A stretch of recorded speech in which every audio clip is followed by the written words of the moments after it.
So we're at home. These are the heifers that we brought up last week. Well, and a couple of cows. And so we're doing the pasture shuffle.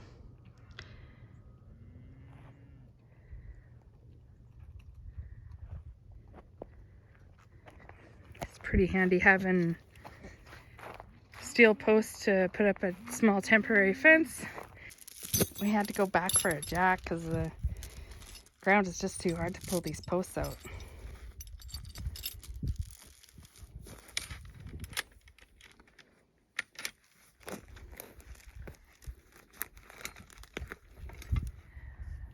Why are you girls so good? And yet look at this one. Busted right through the gate over by the fence over by the water.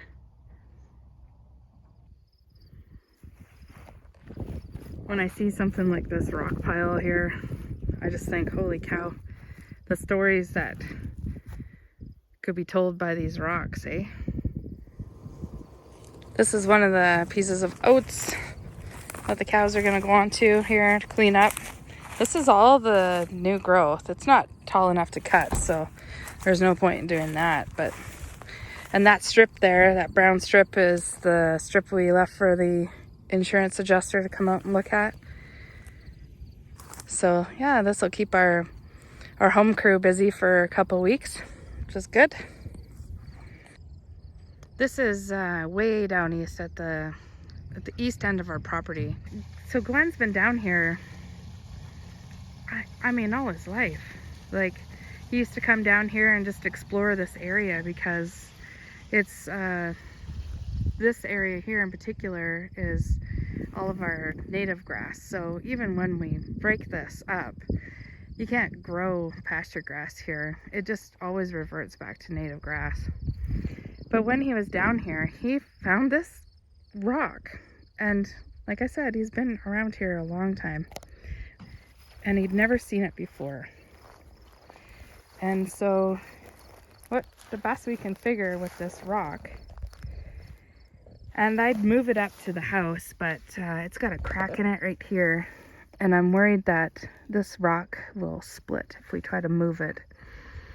But best we can figure is that the First Nations people in the area, Blackfoot, would use this for crushing berries or something like that.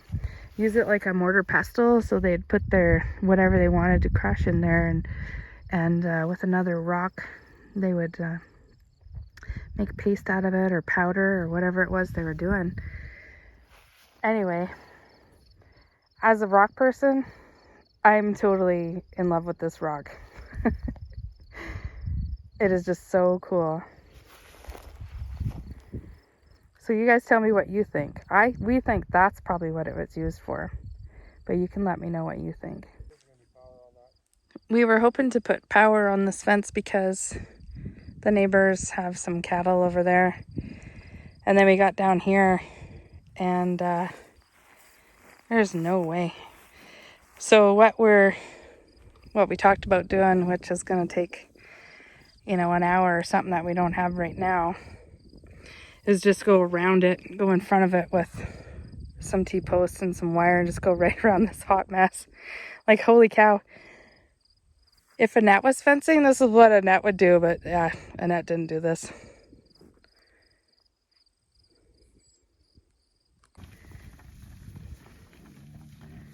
Through the gate they go.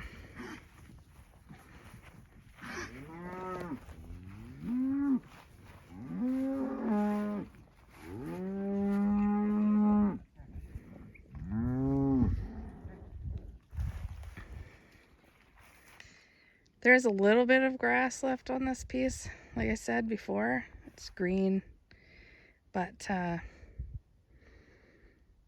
we'll save it. It'll be here. These gophers are usually in bed by now. We're like almost mid-September here. Let's go check out that barley Glenn seeded. See how it's looking.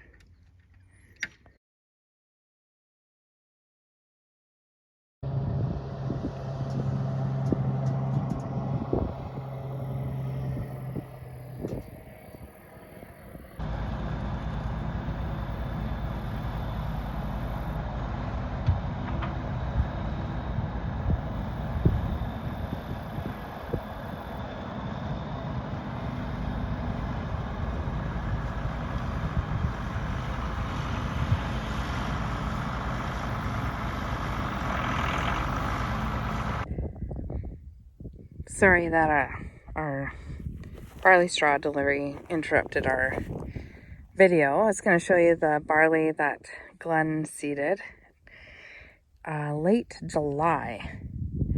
So some of it's good and tall, and it's at the stage where the flag leaf has come up, and now the heads are starting to, the frillies of the barley are starting to form. And if all of it was as tall as like this area right in here, we could cut it and bale it for green feed. It's that's a good couple of feet tall. But then when you get out, it's kind of uneven in its height.